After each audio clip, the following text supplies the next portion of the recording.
Bonjour à tous et merci de nous retrouver pour ce rendez-vous. Ce soir, Laurent Hayet et moi-même recevons Nathanaël Wallenhorst, qui est maître de conférence à l'Université catholique de l'Ouest et spécialiste notamment de l'Anthropocène, thème auquel il a consacré plusieurs ouvrages.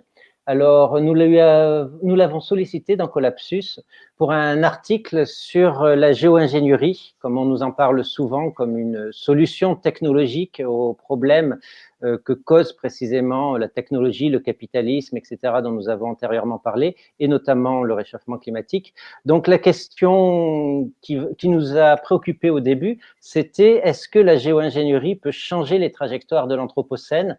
Alors on va commencer par demander à Nathanaël de répondre à cette question. La géo-ingénierie peut-elle modifier les trajectoires de l'Anthropocène, nous amener vers un futur plus désirable que celui que prévoient les rapports dans des scénarios business as usual? Nathanaël? Bon, bien, bonjour. En tout cas, merci beaucoup Laurent Testo et Laurent Hayet là, pour votre sollicitation pour écrire un chapitre dans le livre Collapsus et puis pour cet échange là aujourd'hui. Alors, déjà, je veux bien dire un tout petit mot sur l'Anthropocène, en fait. Qu'est-ce que c'est que l'Anthropocène? L'Anthropocène, c'est le nom d'une nouvelle époque géologique qui signifie que nous avons modifié les conditions d'habitabilité de la planète Terre. Voilà, pour l'ensemble du vivant et puis de fait pour les humains et a fortiori pour les humains en société. Et donc, ça veut dire qu'en Anthropocène, voilà, le climat est plus chaud. Voilà, il y a un ensemble de caractéristiques. Et il nous a fallu quand même, alors ça dépend de tout le débat, c'est quand est-ce qu'a commencé l'Anthropocène. Et alors bon, les stratigraphes, les géologues, etc. Bon voilà, on parle pendant des heures et des heures pour savoir quand est-ce que ça a commencé, avec plusieurs hypothèses pour commencer le début de la datation d'entrée dans l'Anthropocène. Bon, ce qu'on peut dire, c'est qu'en tout cas, ça a commencé il y a quand même quelques siècles, et ça a été l'effet des actions humaines qui, petit à petit, ont généré un effet systémique, un effet global du système Terre. Donc, il nous a fallu quand même plusieurs siècles d'activité humaine pour arriver à altérer le système Terre et puis à attester une nouvelle époque géologique dans laquelle nous sommes entrés. Donc, on est devenu une force, une puissance géologique, mais il nous a fallu longtemps.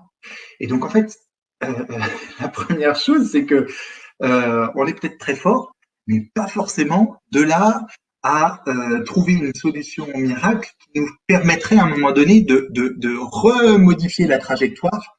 Voilà, donc les choses, de mon point de vue, ne sont vraiment pas si simples et pas si rapides. En gros, ce que je pense, c'est non, c'est pas possible. Voilà, c'est aussi simple que ça. D'abord, peut-être faudrait-il rentrer dans le détail. Tu évoques dans ton papier plusieurs techniques possibles qui sont en tout cas étudiées. Je ne dis pas. Tu vas expliquer quelles sont. Je souhaiterais que tu expliques tes réticences en fait par rapport aux techniques qui sont étudiées et exposées. Par exemple, envoyer certains gaz dans l'atmosphère ou ensemencer la mer avec de la ferraille. Enfin, ce genre d'idées qu'on entend circuler, qui sont même aujourd'hui mises en œuvre à échelle réduite encore en Asie, notamment pour lutter contre la pollution de l'air au-dessus de l'Inde, de la Chine, de la Thaïlande. Ces technologies existent. Elles ne sont peut-être pas en mesure de changer le climat terrestre aujourd'hui parce que les échelles ne sont pas suffisantes, mais certains pensent que si. Alors pourquoi penser que ce n'est pas possible alors qu'on investit beaucoup dans cette recherche-là? Alors, bon, on a modifié de façon durable les conditions d'habitabilité de la Terre. Alors face à ça, évidemment, on se pose la question, mais qu'est-ce qu'on peut faire? Et comment on peut permettre au contexte contemporain de redevenir viable ou alors de vivre autrement pour nous adapter à un nouveau contexte. Donc là, c'est en gros, c'est les deux grandes orientations. La première, c'est on va essayer de développer des arsenals techniques pour permettre au système Terre de rester le plus longtemps possible dans un tel qu'on l'a connu. Et puis l'autre, c'est de changer nos modes de vie de façon un peu radicale. Donc on a une voie qui est très prométhéenne, on espère dans la technique, et puis une voie qui au contraire est post-prométhéenne, voilà, où à un moment donné on dit, mais non, c'est la façon dont on vit ensemble qui n'est pas durable et pérenne, et il faut trouver d'autres d'autres modes de vie collectifs partagés, etc. Alors, si on monte dans le premier, et donc du coup c'est l'objet là, voilà, et en essayant de regarder, mais alors quelles sont les grandes orientations techniques, technologiques qui sont développées. Moi, je dirais qu'il y en a trois. Le premier grand type, c'est à un moment donné, on va essayer de capter le CO2, le CO2 de l'atmosphère. Il y a différentes problématiques qui génèrent un réchauffement climatique. Il y a différents gaz qui ont un effet de serre. Le CO2 en est un conséquent, conséquent en quantité. Et donc l'idée, c'est on a pris du carbone qui était dans la Terre, voilà, notamment dans le pétrole, et hop, on l'a balancé dans l'atmosphère, et maintenant on va essayer de le récupérer dans l'atmosphère pour le remettre. Donc voilà, ça c'est une première premier dispositif, on va dire, qui est envisagé, qui est recherché. Et puis un autre, ça va être de se dire bon bah en fait, qu'est-ce qui fait qu'il fait chaud? Bah, ce qui fait qu'il fait chaud, c'est le soleil. Et donc on va essayer de à un moment donné, on va essayer de bloquer l'entrée des rayons du soleil dans la biosphère. Voilà. Donc ça, c'est les deux grandes techniques. Et puis après, il y en a une troisième. On va dire qu'elle est un petit peu différente, puisque ça va être par des moyens qui vont là être moins radicaux et qui autorisent des retours en arrière. Voilà. Qui sont plus durables, on va dire, comme type de moyens.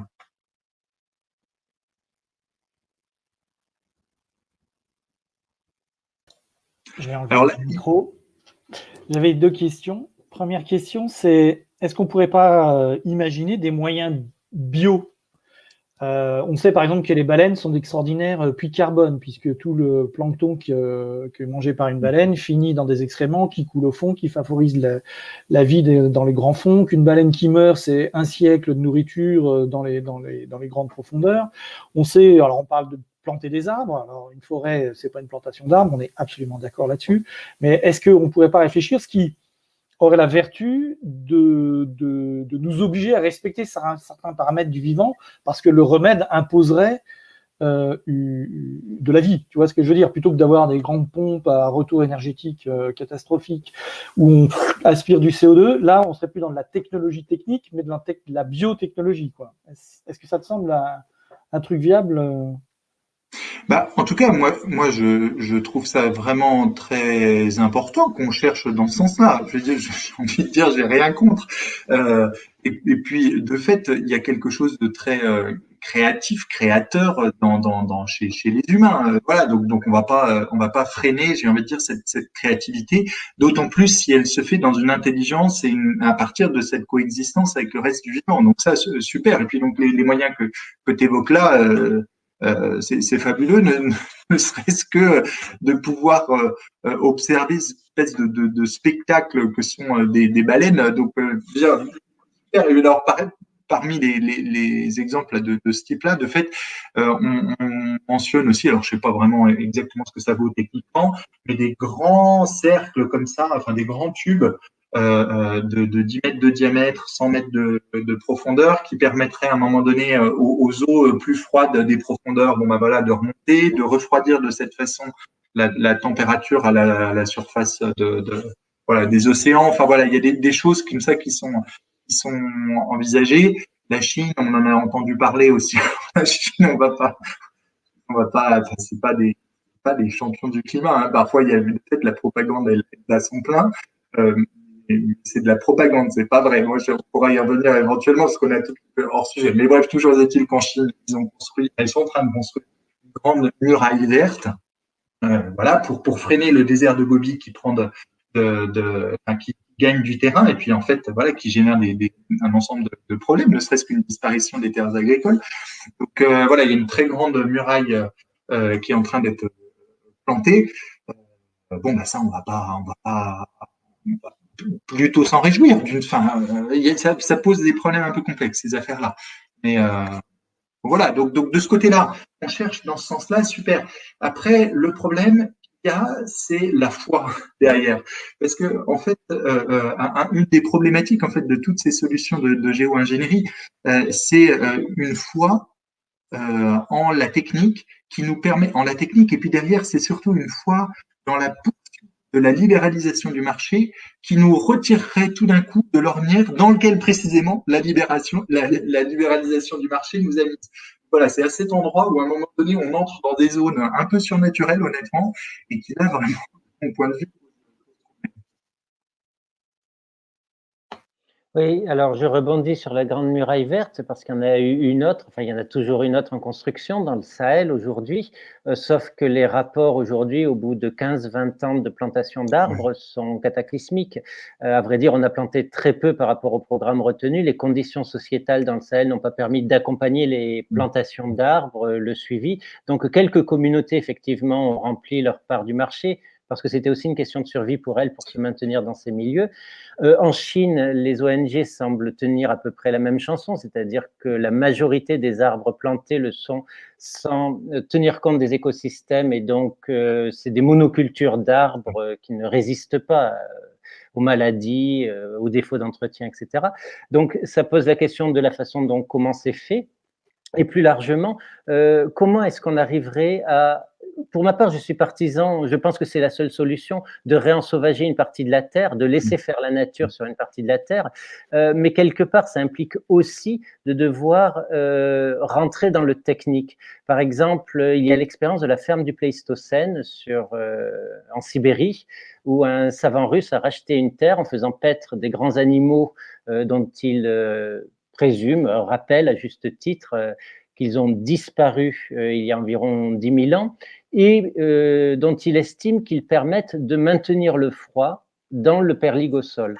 Et donc, est-ce que les expériences à l'Asimov de plantation et de restauration à grande échelle des écosystèmes, est-ce que ça pourrait fonctionner, ou est-ce que tu serais aussi critique sur cette littérature-là, sachant qu'elle est prométhéenne, hein, elle n'est pas du tout naturelle, puisqu'il s'agit de faire accompagner par l'humain la restauration des écosystèmes.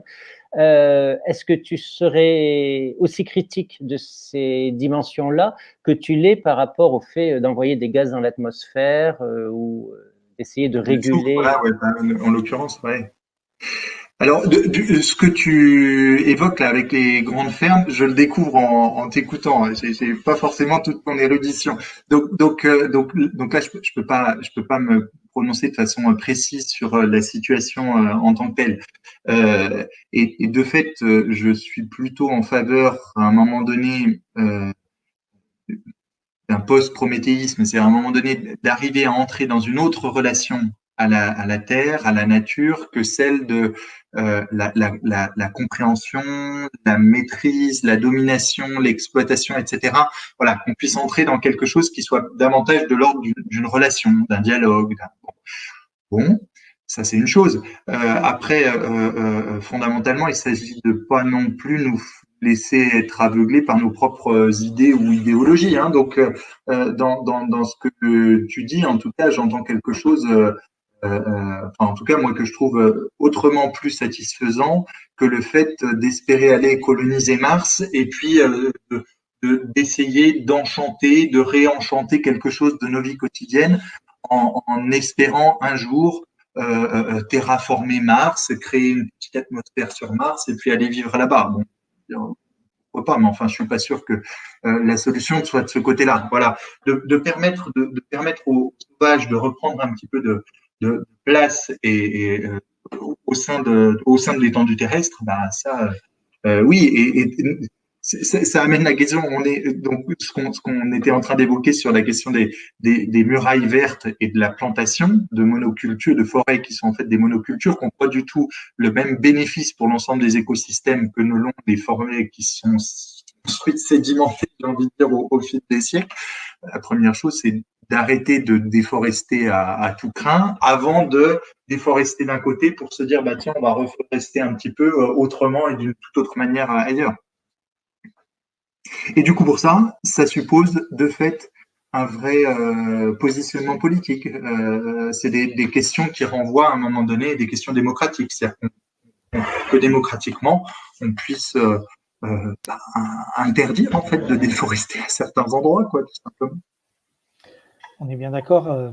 Alors, on voit qu'il y a une solution qui est technologique. On pompe du CO2, on bloque les rayons du soleil, on fait des parasols dans l'espace. Enfin bon, tout ça, ça va nous coûter beaucoup de ressources et d'énergie pour un retour pas du tout évident. L'autre, il faudrait laisser la nature faire, mais pour ça, il faudrait déjà la laisser comme elle est. Hein. Je veux dire, l'Amazon, c'est déjà un puits de carbone alors qu'on est en train de la détruire pour filer des steaks à tout le monde. Ça, ok. Alors, il y a une troisième voie que je peux imaginer, et c'est Gabriel Dort qui nous avait écrit le chapitre 29 sur le transhumanisme, qui m'avait parlé de ça, c'est de faire de la bio-ingénierie. Alors lui, il m'avait dit des thèses qu'il avait croisées, qui étaient faut qu'on change le génome humain pour qu'on fasse tous 1 mètre de haut, et comme on est 2 fois moins grand, on consomme 2 fois moins de choses, et donc on peut nourrir 2 fois plus de monde, tu vois, genre de ce qui a l'avantage, tu vois, de diminuer les ressources. Moi, ça se voit pas là comme ça à l'écran, mais en fait, moi je fais 100 kilos. Bon bah de fait, 100 kilos, 100 kilos, ça mange quoi. Bah oui, ça mange. Donc du coup, c'est des choses qui ont été transportées, etc. Donc j'ai un bilan carbone à titre personnel. Voilà, si c'était un pygmée, ça serait bien meilleur. Il y a autre chose, Sylvie Brunel, la géographe, nous dit c'est merveilleux le réchauffement climatique, on va pouvoir faire des plantations dans des endroits où il n'y en a pas aujourd'hui, comme le nord de la Sibérie ou des endroits comme ça.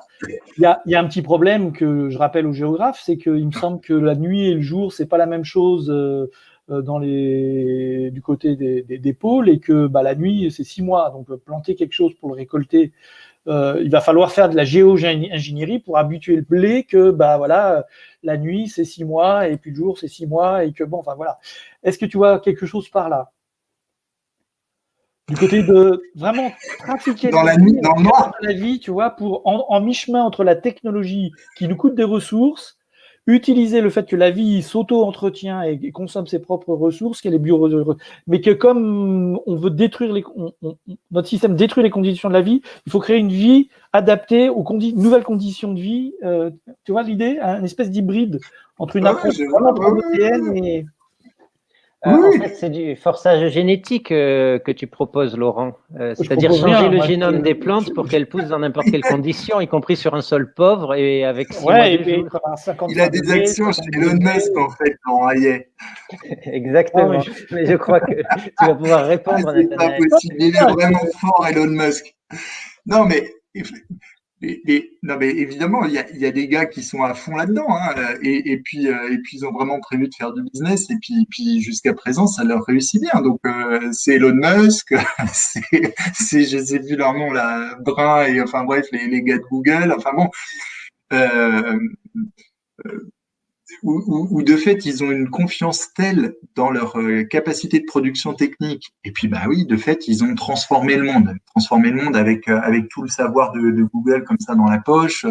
Voilà, à un moment donné, créer une marque de voiture comme ça en 2 décennies, ou voilà, avec Tesla, capacité à prendre à un moment donné une navette, d'aller dans la station spatiale, de redescendre, voilà, alors qu'avant on ne savait pas faire ça là, pour SpaceX avec Elon Musk, etc. Donc, de fait, on a affaire à des bons, à des vrais bons. Et donc, voilà, il n'y a pas de raison à un moment donné de s'arrêter en si bon chemin, quoi. Bon.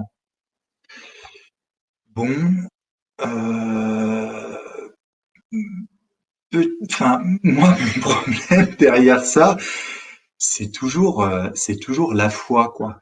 C'est-à-dire que si je dois poser un acte de foi, moi c'est pas celui-là. C'est-à-dire j'ai pas suffisamment de garanties pour oser croire à un moment donné en un avenir possible à partir de ce type de choses-là, là, de clonage génétique, etc. Je préfère croire dans la capacité de coexistence, de relation entre de vivre avec moins, mais en fait peut-être mieux. Et il me semble que si les êtres humains, on a une capacité de malléabilité, de plasticité, etc., elle est d'abord et avant tout dans la façon dont on est les uns avec les autres que dans une altération génétique, quoi. Voilà, même si de fait, avec les petits ciseaux génétiques, là, CRISPR-Cas9, ça devient des éléments qui avant étaient de la science-fiction, qui maintenant rentrent dans le domaine du possible. Et jouer comme ça au Dieu, c'est pas mon trip. Enfin, c'est pas spontanément ce vers quoi je suis porté, quoi. Bon, voilà ce que je peux dire. Donc non, je ne crois pas sérieusement. Et puis, l'altération systémique, vraiment, de l'ensemble du système Terre est telle, et les problématiques vraiment de réchauffement climatique et la façon dont ça vient altérer la vie humaine en société sont tellement conséquentes que là, il faut arrêter de jouer, quoi. Voilà, il me semble. D'accord.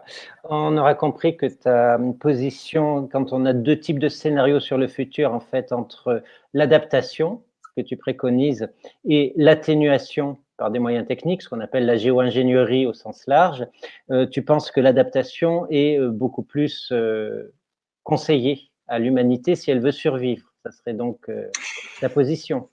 Et puis, par exemple, hein, moi, j'ai été vraiment fasciné par un truc, par l'Assemblée des citoyens qui s'est expérimentée là en France. À un moment donné, on prend des personnes de différents horizons et on commence simplement par se mettre d'accord sur les faits. Et puis, se dire, mais en fait, qu'est-ce qui se passe? Écoutons des scientifiques, essayons de regarder quelle est la destruction de la biodiversité actuelle, comment ça compromet l'avenir, quel est l'impact du réchauffement climatique en termes de vagues de chaleur, etc. Enfin voilà, ils ont commencé d'une façon particulièrement intéressante. Et les personnes n'étaient pas d'abord plus que ça sensibilisées aux questions environnementales, etc. Et à partir de là, en nous mettant tout simplement d'accord sur les faits, ben, on voit qu'ils ont proposé, ils ont réussi à se mettre d'accord, ils ont trouvé des éléments de consensus quand même assez forts, et de consensus politique pour dire, mais en fait, il faudrait prendre telle mesure, il faudrait faire passer telle chose dans la législation, etc. Et donc, en fait, je crois, là, pour le coup, je parle de croyance, parce que de fait, c'est de ça dont il s'agit, en fait. Hein. On va plutôt dans un côté, plutôt dans un autre, avec un élan, en fait, porté par un élan. Donc, je crois qu'on est tout à fait capable d'y aller, qu'il y a des moyens qui nous permettent d'y aller. Et là, la Convention citoyenne pour le climat, je trouve que c'en est une très belle illustration. Bon, voilà. Alors moi j'ai une petite objection, c'est que dans cette convention citoyenne, tu as les citoyens, mais tu n'as pas ceux qui ont les manettes, le gouvernement. On a un président, oui c'est vrai. Voilà. Et puis surtout, tu as les intérêts économiques qui ne sont pas dans la convention. Donc tu as une partie des puissances en jeu. Le peuple peut être considéré comme une puissance, enfin quand on est démocrate en tout cas. Et dans la négociation, tu vois bien que arrive BlackRock et qui te dit oui, mais j'ai une autre vision moi. Et puis comme c'est moi qui tu vois. Donc moi ce que je crois aussi, c'est que en fait on est assez peu informé. On n'a pas eu l'occasion jusqu'à présent de lire les grands articles là, de l'Anthropocène, pour prendre ce concept-là. On peut parler de réchauffement climatique, on peut parler d'extinction des écosystèmes, etc. Mais bon, le concept d'Anthropocène, il a des éléments, de par son positionnement dans un débat scientifique relativement virulent, fort, etc. Dans les plus grandes revues scientifiques internationales, Nature, Science, etc. Il a des éléments particulièrement intéressants. Il y a des éléments très solides, en fait, derrière ce concept d'anthropocène, des éléments scientifiques très solides, débattus, mais très solides. Et donc il me semble que pour l'instant, on n'est pas informé. Évidemment, il y a une agitation socialo-politico qui monte, oui, de fait. Mais en même temps, on constate que des journalistes, je rigole parce que je suis mort, t'es en train de dire une bêtise là parce que tu parles avec des journalistes. Mais ce que je constate, c'est que de fait, il me semble, exception faite complètement là de cette situation. Globalement, pour être un bon journaliste, ça ne passe pas par une éducation scientifique, une formation scientifique profonde, approfondie.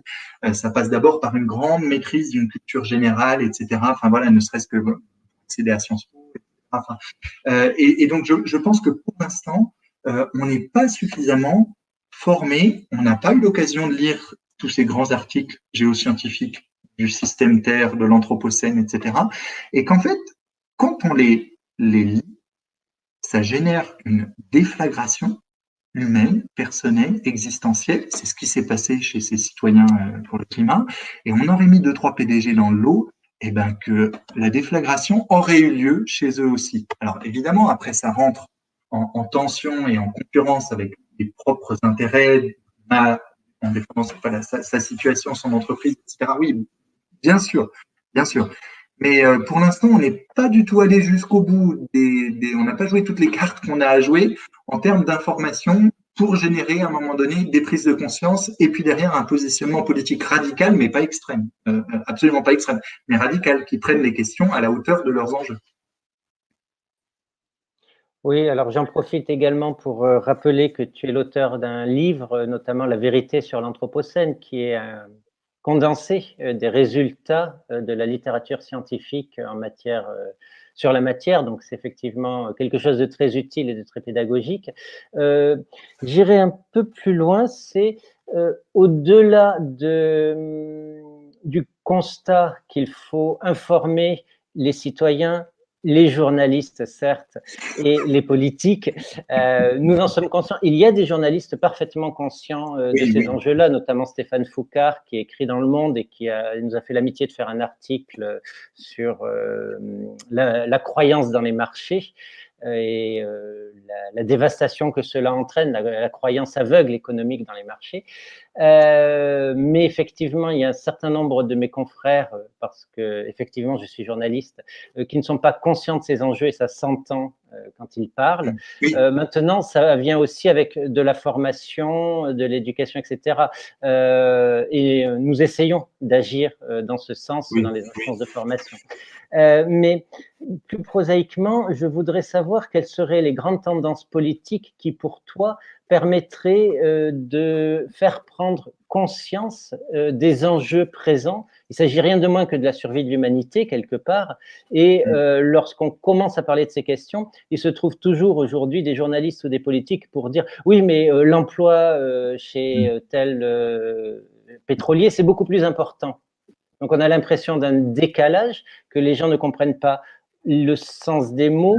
Certains utilisent la formule qui est très efficace en disant « nous ne croyons pas ce que nous savons ».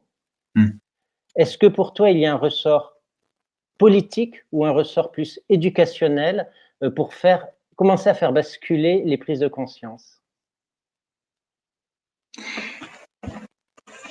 Donc, fondamentalement, pour moi, la question, elle est politique. Même quand on la prend de façon éducative, elle est fondamentalement politique.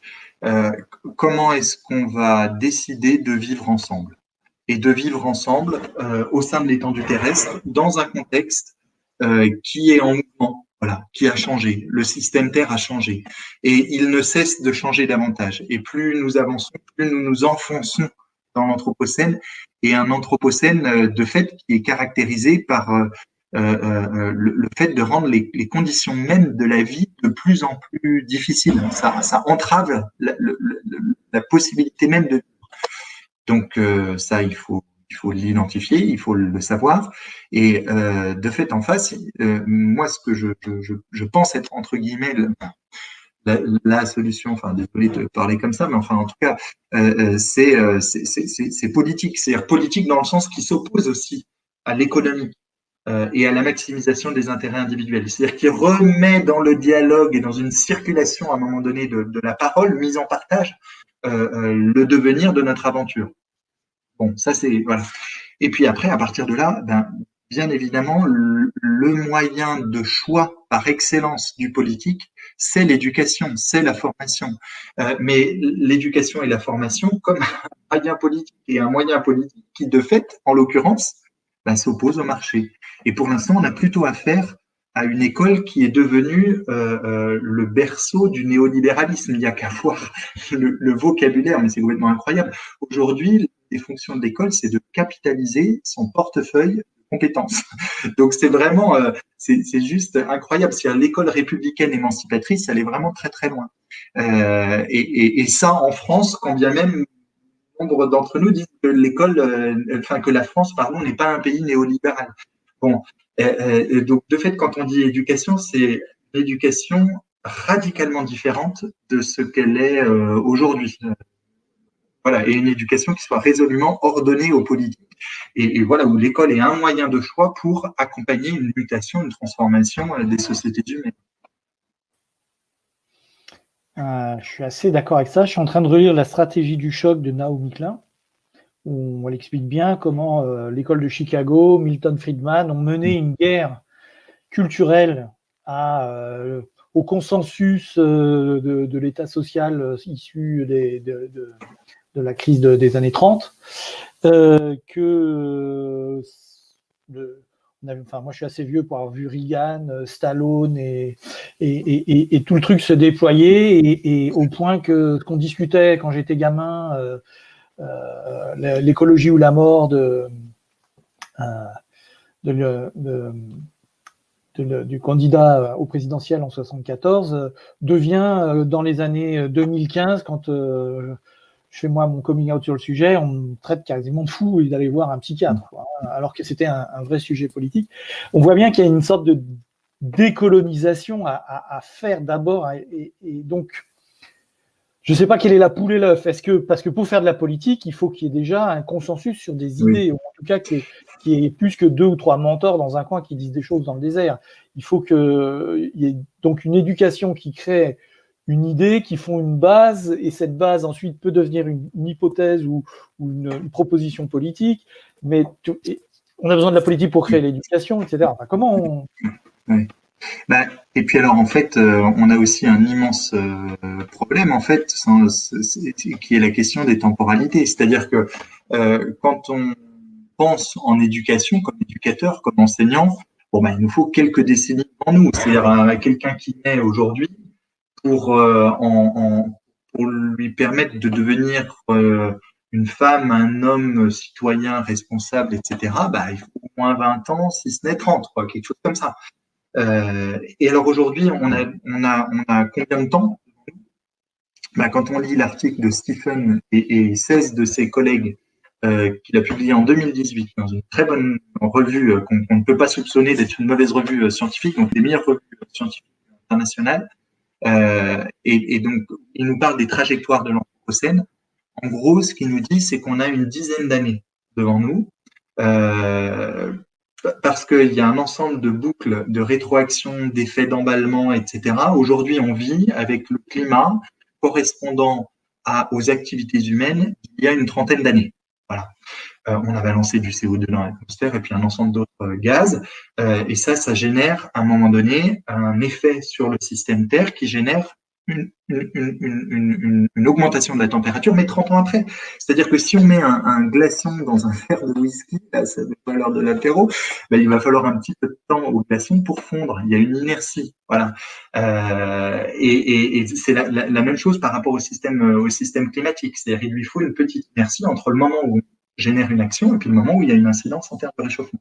Donc aujourd'hui, on vit avec nos émissions d'il y a une trentaine d'années. Et donc c'est pour ça qu'on a un tout petit peu de mal à arriver à visualiser très concrètement ce que ça va donner. Et puis quand on dit mais il reste plus que 10 ans pour sauver la Terre, sauver l'humanité, etc. Oui, c'est des formules un peu comme ça à l'emporte-pièce, mais qui ont des fondements scientifiques.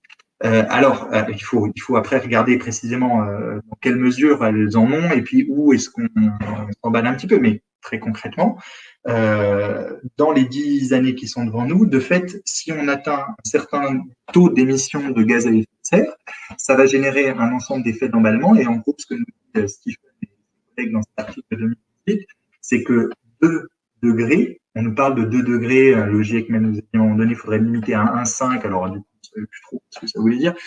2 degrés, en fait, est égal à 5 degrés. C'est ce qu'ils nous disent dans cet article-là, parce qu'il y a un ensemble d'effets de boucles de rétroaction, d'effets d'emballement qui génèrent, et de fait, une augmentation de 5 degrés. C'est une désorganisation complète de la vie humaine en société dans les régions du globe.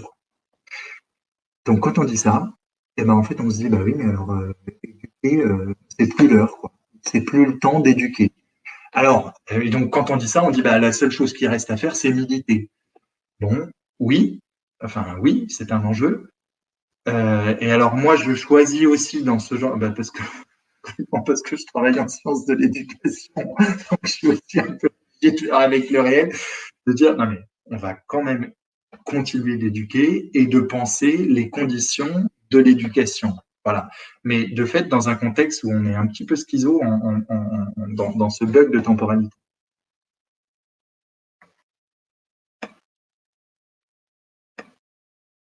Laurent, on n'entend pas on t'entend Oui. pas. Est-ce que je peux poser une question personnelle? Est-ce Ah que tu bah as des oui, enfants? oui, oui, et puis je verrai si j'arrive à répondre ou pas, hein, bien sûr. Est-ce que tu as des enfants? Bah oui, oui, oui, oui, oui, oui, oui, oui, oui, oui, oui. C'est exceptionnel. Enfin, c'est fabuleux. Enfin, moi, c'est ce qui me tend vers l'avant. Enfin, c'est Mhm. ce qui, voilà, complètement.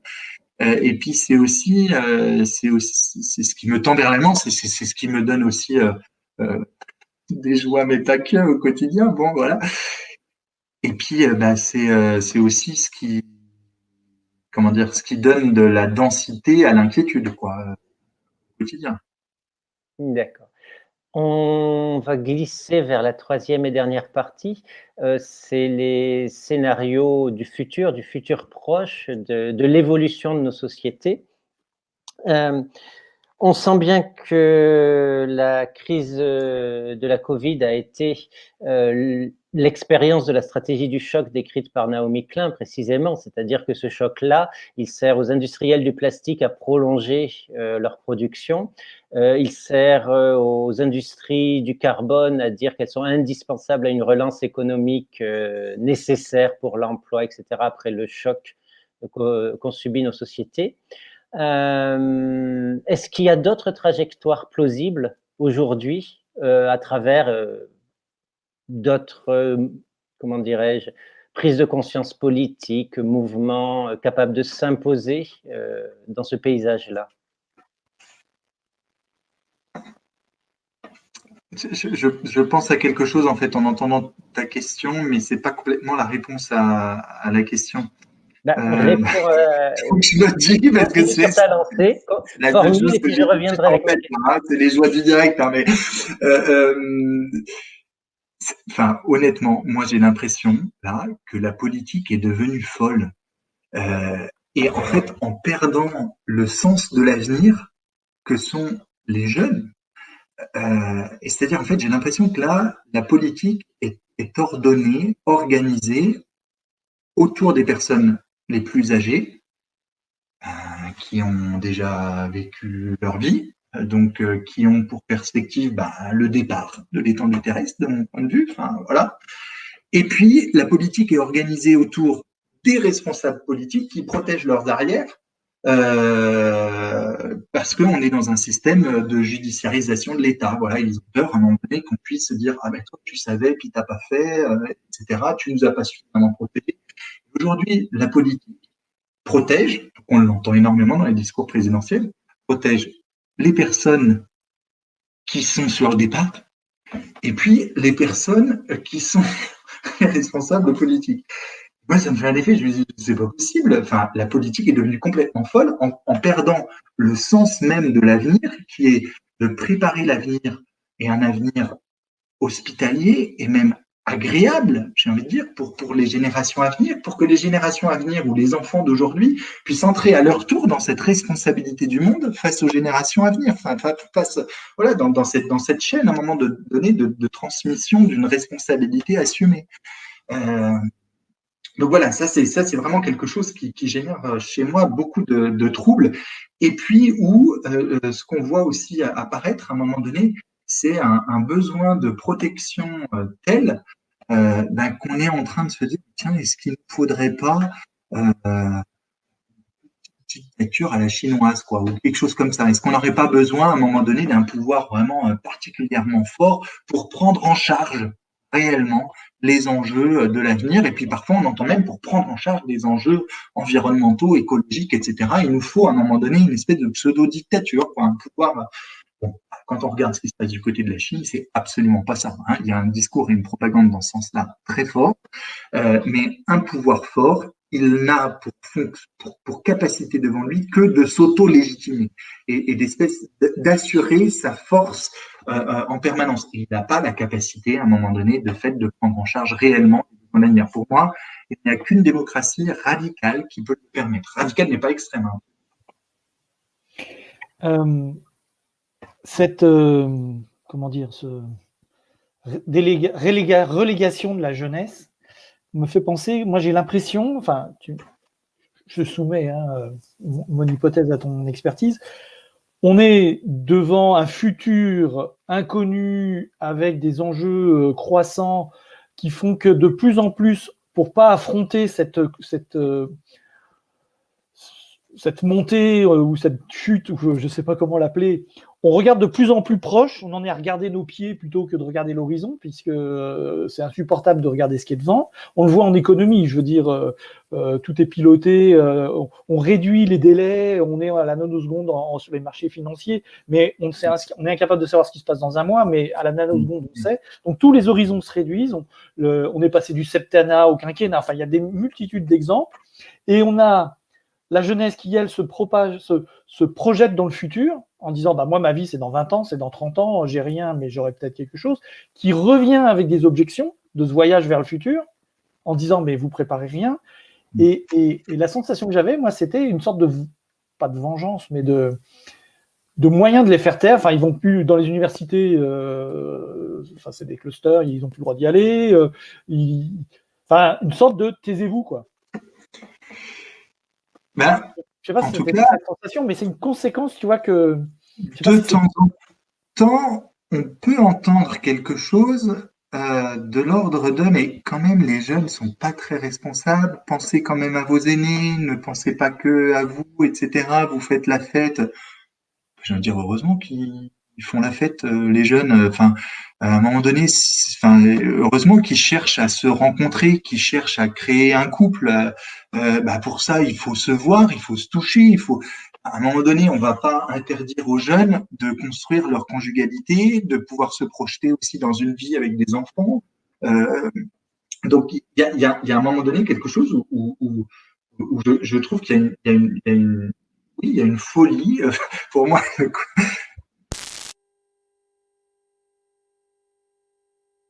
Plus de son. Ton son est coupé.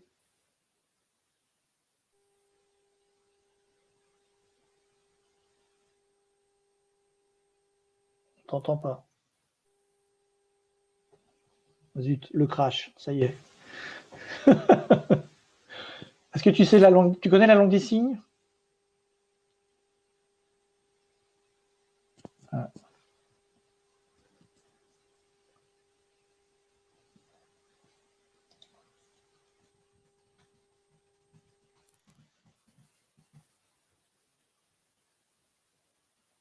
C'est moi qui n'ai plus rien dans les oreilles ou...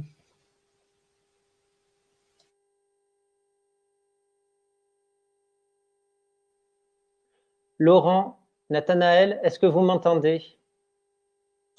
Moi, je t'entends. D'accord, donc vous m'entendez. J'entends Laurent, je n'entends pas Nathanaël.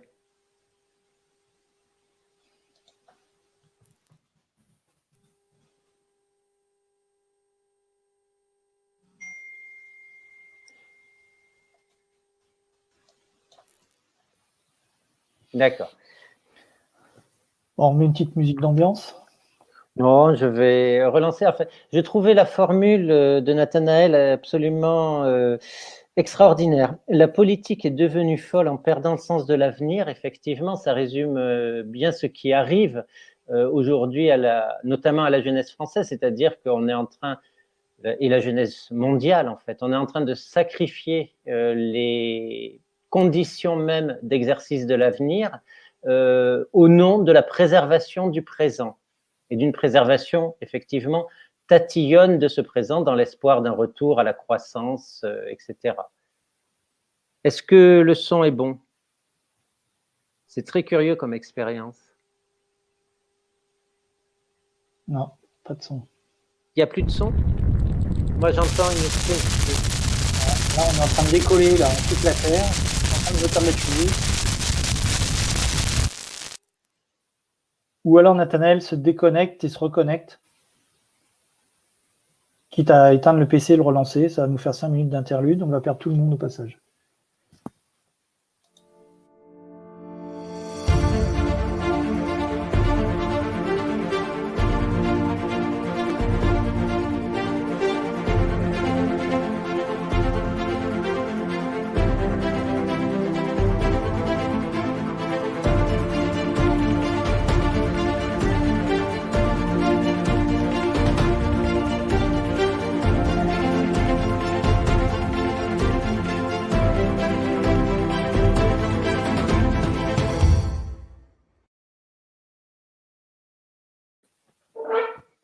Est-ce que vous m'entendez? Oui. Oui. Bon, bah, super. Bon, j'étais On a fait le constat des problèmes aujourd'hui. Comment est-ce qu'on change cette politique que tu dis devenue folle, préoccupée surtout de préserver le passé? Eh ben, moi, je dois dire qu'il y a vraiment il y a une auteure qui m'a marqué sur ce point-là, c'est Hannah Arendt. Hannah Arendt, elle parle du miracle de la natalité. La natalité étant quelque chose, étant un surgissement pour elle, elle en a une façon vraiment très quasi mystique en fait de parler de la natalité. Voilà, c'est d'autant, enfin, elle n'a pas eu d'enfant, Hannah Arendt, elle en parle de fait d'une façon particulièrement intéressante. Donc le surgissement de la natalité et avec la natalité, un œuf advient, un œuf radical, un œuf complet. Et quelque chose qui pouvait ne pas être possible avant peut devenir possible de ce fait-là. C'est un événement, voilà. Et de fait, pour moi, c'est là-dedans que se fonde mon espérance éducative. Et donc, alors en disant ça, je dis absolument pas bon bah les jeunes, allez-y, c'est vous qui allez prendre en main maintenant le devenir. Non, non, pas du tout. C'est une réelle responsabilité sur ceux qui sont là aujourd'hui. La puissance de renouvellement du monde que constitue la natalité est une responsabilité pour ceux qui sont là, pour les adultes entre guillemets. Voilà. Maintenant, je réfléchis à quelle était la question. Mais en tout cas. Ah, on t'entend pas, Laurent. Toujours le même gag. La question était comment est-ce qu'on change le politique? Comment est-ce qu'on l'altère pour qu'il prenne plus en compte le devenir des jeunes? Et donc voilà pour faire le lien du coup après ce petit détour de chez Hannah Arendt avec ta question. Par exemple, moi je suis admiratif d'une personne comme Greta Thunberg. Et la façon dont elle peut bousculer et dont elle peut à un moment donné engueuler les responsables, les dirigeants du monde en leur disant mais attendez c'est pas possible là ce que vous ne faites pas. Et donc là il me semble qu'il y a, enfin en tout cas oui ça me remplit d'espoir d'une certaine façon, et un espoir qui n'est pas une déresponsabilité. Bon voilà. Après, moi, je crois beaucoup dans l'éducation et information. C'est-à-dire, à un moment donné, qu'on se mette d'accord sur les faits. Et c'est cette même Hannah Arendt qui nous dit, à un moment donné, on entre dans un régime totalitaire à partir du moment où on ne peut plus se mettre d'accord sur les faits. Et de fait, aujourd'hui, démêler le vrai du fake est vraiment extrêmement important. Et les réseaux sociaux, ils aident pas pour ça, pour démêler le vrai. Enfin, ils peuvent aider quand il y a du contre-fake, etc. Mais enfin, voilà, donc nous mettre d'accord sur les faits. Et alors, bon, très concrètement aussi, l'ensemble des choses qui sont recherchées du côté d'une troisième chambre, c'est-à-dire c'est Dominique Bourg qui propose ça, Bruno Latour, et puis voilà, il y a un ensemble de personnes. Moi, j'apprécie tout particulièrement vraiment le travail de Dominique Bourg. Vraiment, ça me semble important et intéressant de penser dans notre Constitution une chambre qui serait toute tournée vers la question des droits de l'avenir et qui ne serait pas prise, c'est-à-dire de déjouer les jeux politiques où on cherche beaucoup à se faire réélire, en fait, où ça devient un boulot, quoi. Et donc une troisième chambre qui serait de côté par rapport à ces jeux politiques.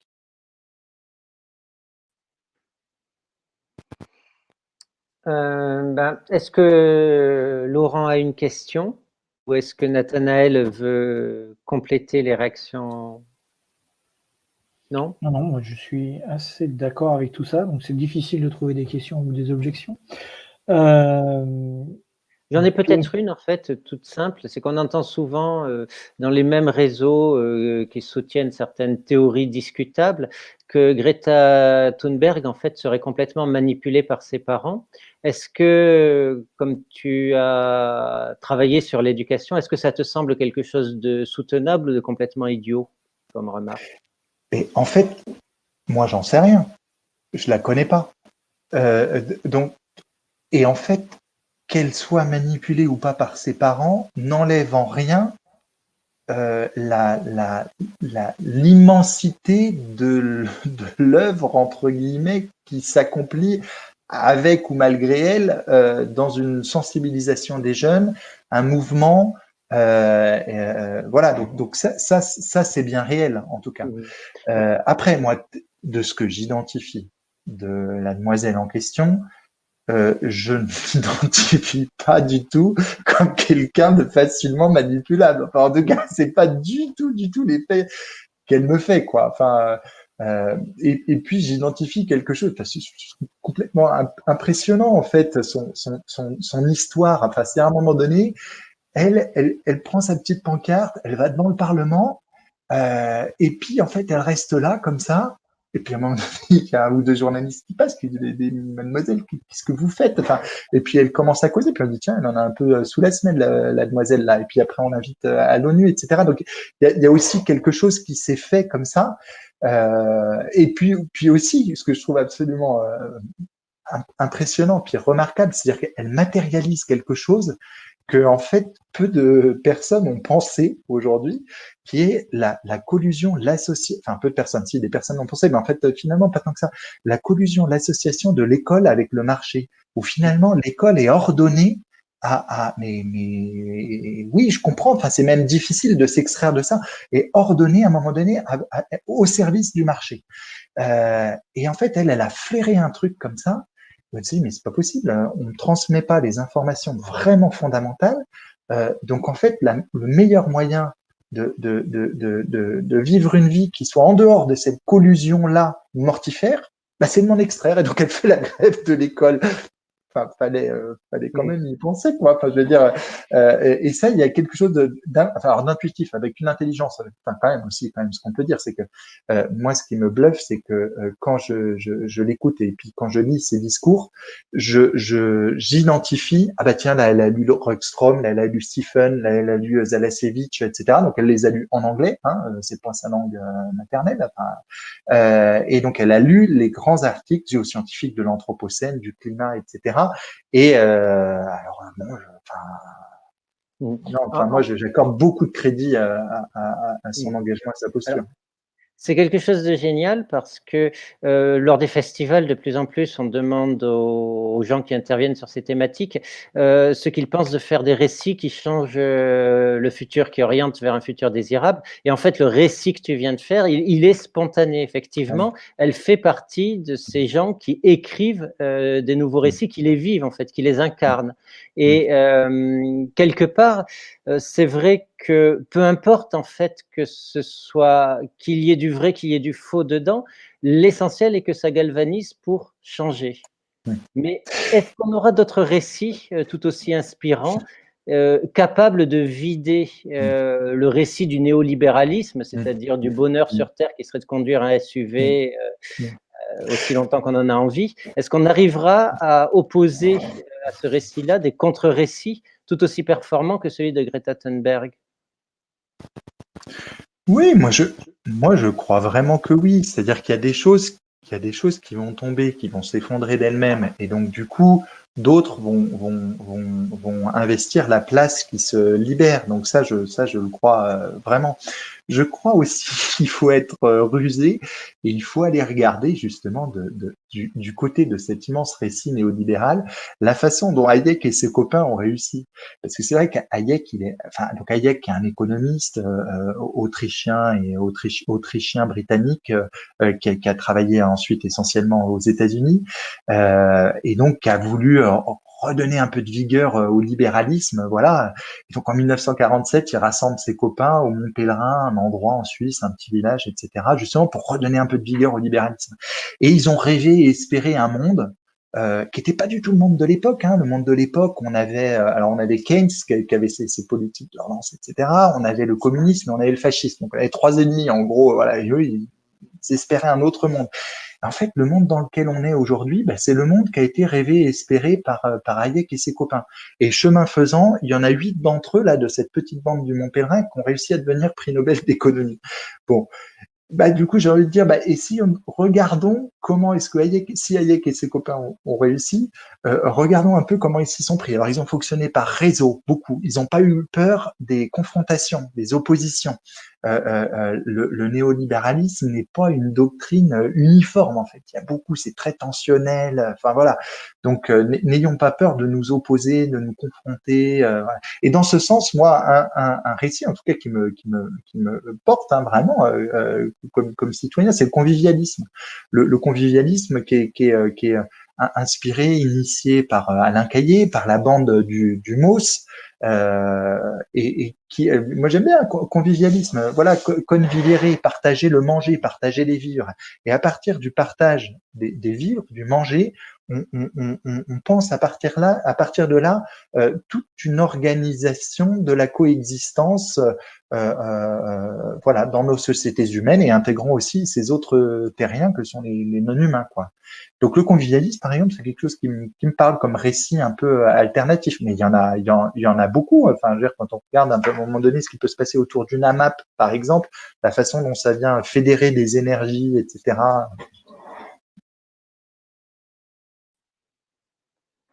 Merci Nathanaël. On approche de la fin, donc je crois que si Laurent Hayet n'a plus de questions, je vais poser les 5 questions finales habituelles.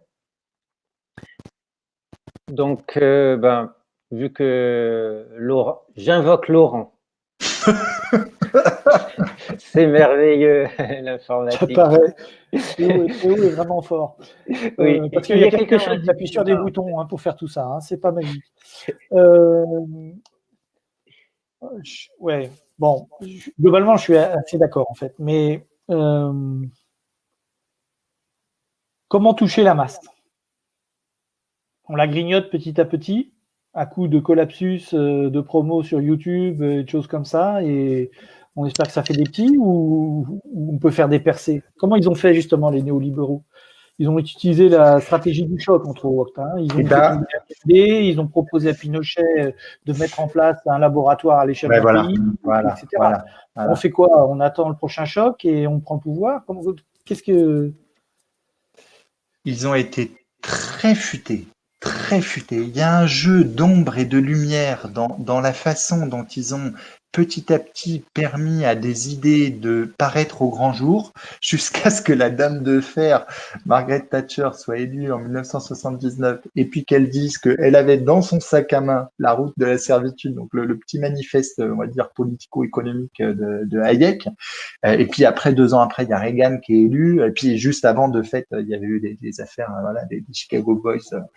Bon, donc de fait, ils ont associé des intellectuels, des journalistes pour diffuser les idées, des entrepreneurs pour financer la production des idées. Bon, donc de fait, faut être rusé, faut être futé, faut pas avoir peur aussi d'avoir de l'ambition, c'est-à-dire de se dire que oui, de fait, un monde est possible, un autre monde est possible, un autre monde est absolument nécessaire, et il faut y aller. Ça, c'est clair. Voilà, il faut y aller en choisissant des armes qui soient résolument démocratiques. Ça, c'est, enfin, en tout cas, c'est mon choix pour l'instant. Voilà.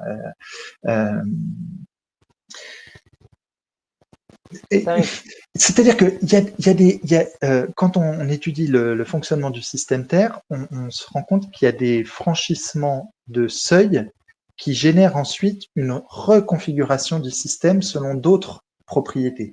Je pense que les sociétés humaines, elles fonctionnent de la même façon. C'est-à-dire qu'à un moment donné, il y a certains seuils qui peuvent être franchis et qui peuvent amener des changements systémiques qui peuvent être assez conséquents. La chute du mur de Berlin, alors bon, c'est des choses, oui, de fait, quand on rentre dans la chute du mur de Berlin, on l'avait pas vu venir à ce point-là aussi rapidement, et la chute du bloc soviétique non plus. C'est-à-dire, il peut y avoir à un moment donné des effets de boule de neige, des effets de seuil. Donc, moi, je dirais que ce qui est important, c'est pas perdre la foi. Si Hayek et ses copains ont réussi, nous aussi, on peut réussir.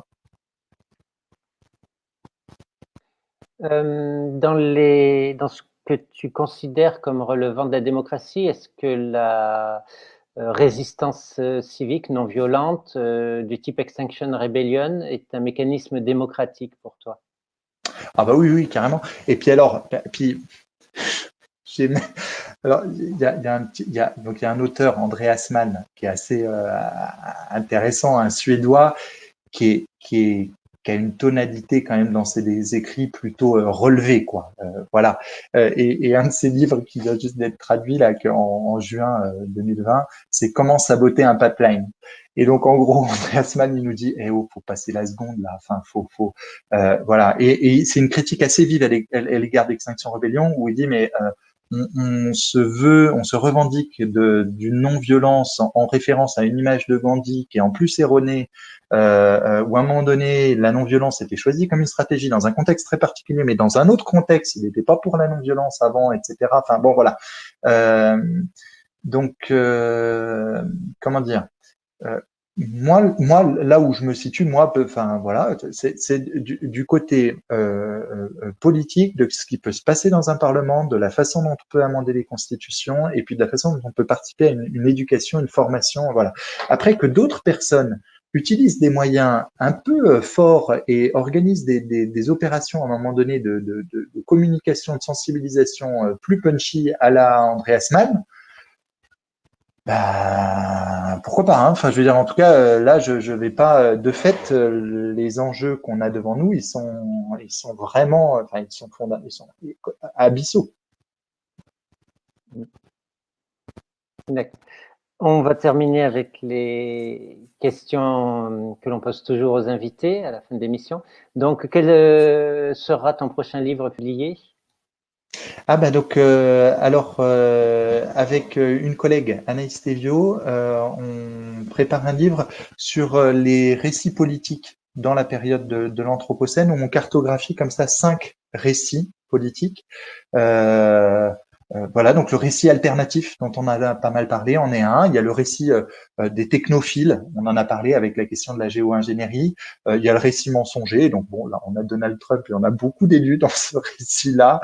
On a bon voilà, on a différents types de le récit bisounours, c'est-à-dire le récit bisounours qui est de se dire mais en fait le changement global sera la résultante de tous les petits changements individuels et en fait c'est une dépolitisation des enjeux environnementaux et en fait on renvoie chacun à lui-même en fait voilà bon bah ça de fait non ça ne marche pas, ça ne fonctionne pas.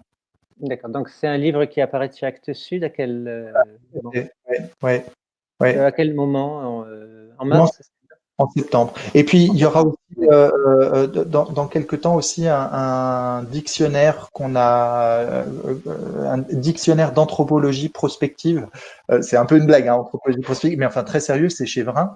C'est une blague sérieuse, où on interroge le devenir humain, en fait. Voilà, c'est une petite centaine de chercheurs, chacun écrivant sa notice sur comment continuer de devenir humain dans les liens les uns avec les autres dans le contexte contemporain. D'accord. Quelle est ta pire inquiétude? Moi, je réagis très mal à la fermeture de l'espace public. Et donc les confinements m'ont vraiment voilà je réagis mal à ça, voilà. Et donc de fait un État qui deviendrait petit à petit autoritaire et où on s'habituerait finalement à cet État autoritaire qui est là pour nous protéger, enfin en tout cas de ce qu'il en dit. Moi, ça, c'est une inquiétude sérieuse, voilà, et c'est une inquiétude donc que j'identifie à court terme parce qu'en fait, on y est, voilà, on y est, on s'y habitue. Les éléments sont plus débattus au Parlement, c'est-à-dire qu'on a à un moment donné un président qui nous informe de l'avis de tout le monde demain, après-demain, etc. Et puis bon, oui, c'est une formalité administrative, on va faire passer ça au Parlement. Enfin, je suis extrêmement dérangé par la façon dont la démocratie aujourd'hui est mise à mal. Et ton meilleur espoir?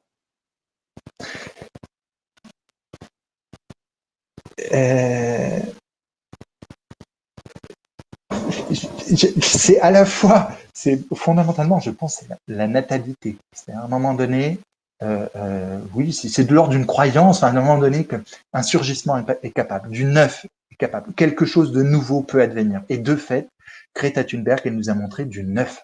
C'était voilà, il n'y avait pas avant. Voilà. bon. Et puis, je crois aussi en des petits trucs. Je passe une annonce là, je rêverais d'être ministre de l'Environnement pour tester un truc, juste d'informer à un moment donné, Monsieur Macron, si tu nous écoutes, j'aimerais bien essayer juste 1 an pour informer largement les citoyens français de la situation environnementale contemporaine, pas à partir d'un militantisme activo, socialo, je sais pas quoi, politico, d'une agitation, mais à partir simplement des éléments scientifiques. Et en promettant qu'on prend aucune décision pendant 1 an. Voilà. Et simplement, on informe. Toutes les semaines, à un moment donné, on voit passer des équipes de scientifiques qui nous informent. Moi, je pense que les plus grands lobbyistes avec les dents qui rayent le parquet, à un moment donné, on va réussir à les limer comme ça. Et donc, je crois qu'il peut y avoir des petits moyens qui prennent les choses par un autre bout et qui embarquent le morceau en fait. Voilà, comme un petit bout comme une pelote de laine où on en tire un fil. Un livre que tu recommandes? Moi, un livre qui m'a beaucoup marqué, c'est Le courage d'être de Paul Tillich. C'est un livre que j'ai lu plein de fois, voilà, et qui me nourrit, voilà, et notamment son chapitre sur le courage de participer. Voilà, c'est vraiment, je trouve ce livre, enfin pour moi, ce livre, je suis pas sûr que ce soit le plus grand livre du XXe siècle, ou c'est certainement pas, mais en tout cas pour moi, c'est de fait le plus grand livre que j'ai eu l'occasion de lire, et avec ce chapitre sur le courage de la participation. Participer, entrer dans l'arène est possible. Voilà. Et un film que tu recommandes? Eh ben, un film, moi, qui m'a beaucoup marqué, c'est le film Demain. Voilà, où à un moment donné, il y a une espèce de tour de force qui est réalisé, où on part de la situation contemporaine et sa gravité, et puis on arrive à nous embarquer et à la fin du film, on a juste envie d'en être, quoi. On a envie d'y aller. Alors, de fait, il peut y avoir une petite limite qui est une dépolitisation à certains endroits des enjeux environnementaux, voilà, mais qui produit un effet où à un moment donné, voilà, on a envie d'y aller, quoi. Voilà. Et donc, moi, je suis admiratif de Demain. D'accord. Ben, merci beaucoup, Nathanaël. C'était très intéressant. Je crois que nous pouvons conclure. Je garderai en tête vraiment ta citation. La politique est devenue folle en perdant le sens de l'avenir, parce que je pense qu'effectivement, ça résume assez bien nos propos. Donc, on partait de l'Anthropocène, mais finalement, on en arrive à découvrir que cette question, elle est éminemment politique. Et elle va le rester parce que c'est une question humaine et non pas géologique. Et voilà, il y a quelque chose que je retiendrai, c'est vraiment ça. Et merci pour cette intervention que j'ai vraiment trouvée passionnante. Merci, merci énormément pour l'ensemble de vos questions, cet échange, voilà, l'occasion que vous donnez comme ça aux uns aux autres de pouvoir parler de ce qui nous anime et mobilise. Merci beaucoup. Moi, je voudrais te remercier pour ta joie et ta jovialité, parce qu'il paraît que parler de ce sujet, il ne faut pas le faire, parce que ça plombe l'ambiance et qu'après, les gens sont stupéfaits, ils ne font plus rien, et que surtout, c'est la mauvaise chose que de parler de ça. Enfin, il y a une thèse et contre-thèse là-dessus, donc on est des vilains qui faisons peur à tout le monde. Je trouve pour que quelqu'un qui est terrifié, tu dégages vachement d'énergie positive, et je voulais te remercier pour ça. Bon, merci. Mais je dois dire que c'est des cycles, quoi. Enfin, je veux dire, le premier mouvement. Moi, je suis pas un militant écologique de la première heure, etc. Enfin, j'ai découvert. Je suis entre guillemets de mon temps ou de ma génération. Enfin, je suis né en 1980. J'ai eu mon bac à 18 ans. J'ai jamais entendu parler d'environnement, d'écologie, de la Terre, de je sais pas, enfin juste la Terre, la carte, l'échelle des temps géologiques, enfin voilà, en biolo, en 5e, enfin c'est tout quoi. Enfin, je veux dire, et donc j'ai découvert après, en fait, en lisant comme ça, par un jeu de hasard, en fait, en lisant un article, un autre, et puis waouh, le premier mouvement qui a duré quand même quelques années, c'était un mouvement de déflagration, quoi. Bon voilà. Mais après, Après, il faut bien vivre, quoi. Enfin, dire, il y a plein de choses. Enfin, et puis, autant agir ensemble que ne rien faire tout seul. Hein. Tout à fait. Nous essayons d'agir ensemble. Merci à Théo pour la Merci. réalisation. Et la semaine prochaine, nous recevrons Pierre-Henri Gouillon, biologiste et généticien des populations, et Frédéric Déné, journaliste et essayiste en environnement. Donc, ça promet d'être tout aussi passionnant que ce soir. À très bientôt et merci. Au revoir.